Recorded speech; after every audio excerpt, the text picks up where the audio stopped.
position in this class. Quick recap what we've been doing last week or so, because this kind of fits in really nicely. So we were talking about kind of our position into the guard, so we're kind of using that to scoot in. Remember we were talking about hands being just underneath, using this to bring across and control. We started looking at using this to get into an arm drag position, sitting this foot out and using that kind of big pull to get the hands down, but then also that little hit, that little warm up that we did to come down into a nice tight deep back control position. Okay, so just going to do that as a little bit of a warm up, just so that we've all kind of had the opportunity to work this. So we'll scoot in, control the wrist. Okay, so same hand, same side, pull. So use that little bit of a pull to get him coming forward, and then it's just that last bit which exposes the back. Heel drag in. If you want to do what we did last week, we're pulling that heel out using that kind of punch through. What do you call that?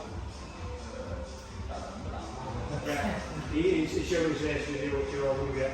Okay, into this position and then finally into your back control. Okay, so just do that as a little bit of a recap, but also warm. Alright. Does anyone not understand? 5 right. What's it called? 5 right. There we go. I'll forget that. One, two, three. Here. Yeah, because he's just going to pull that arm back. He's got a lot of strength in that position. So from there, he's got the lats kind of pulling in. So I need to really get his committed. So I need to break his posture and bring his posture over the top. So from here, yeah, I like that first pull. That's going to make the second pull much easier. But see how I'm throwing him all the way over to here. Yeah, if there's any posture, he's just going to push you back down. And this is where we start looking at our next problem. Okay, so I get to here, and I'm pulling, and I just can't get that hand. Okay, he's keeping that really good posture, he's making it really difficult. If I start bringing my feet over and start throwing up triangles or other submissions and stuff, he's too high. Okay, so it's just not going to happen. So we're going to now look at kind of breaking his posture. Alright, so from here, this is when I'm going to start feeding in and coming in to break his posture by pulling him into this sort of position. Alright, it's never that easy. Okay, for this sort of thing, it's just a battle, pulling the head down and then getting your hooks in. Okay, or going for that partial arm drag, he's kind of stuck, and then pulling him in and then getting your hooks in. I'm not too fussed how, and we're going to use this as a bit of an active round. Okay, but I'm going to bring my arms in, pull, so that he's kind of resting on my shoulder. Try not to pull too hard where you're knocking your back out of your shoulder. But we're just going to use this as a little bit of a troubleshoot, and then we'll look at some options. So, Jay's resisting. I'm just trying to get my arms underneath, yeah, into like that what we were doing before, stood up in that body lock. So here, just playing around. Yeah, going to push me around a bit. So if you end up doing that, there's a significant problem. We've got fly guards or tension guards.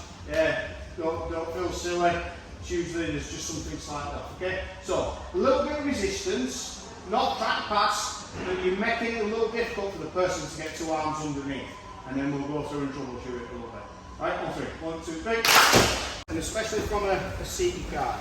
So some of the things that I like to do, I kind of mentioned this at first, is I want to break posture.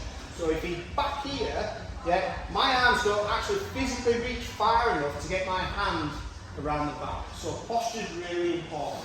So we've got obviously the arm drags, we talked about that, haven't we? Keeping his elbows in super tight. What other options have we got from here? And I've given you a clue. Hands on the head. Boom, yeah, hand on the head. That's going to help break posture and pull in. Any other positions? So another option is come on the outside, yeah, and start using this to pull a little bit. So I'm bringing his elbows in, and then from here flare the elbows out, come round and start looking for the body lock from this position. Okay. I don't think there's a hard fast rule for anyone. Like I can teach you an arm bar, and for the majority of people, that arm bar range will probably work for most people. This is all about arm length, how long he is, how tall he is. If I've got someone who's much shorter, it's a lot easier for me to get my arms all the way through.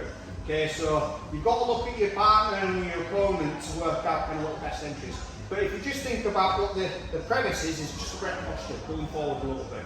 Okay, so however I do it, pulling forward, in, round, and then the next bit is I want to get my hands round the back. Okay,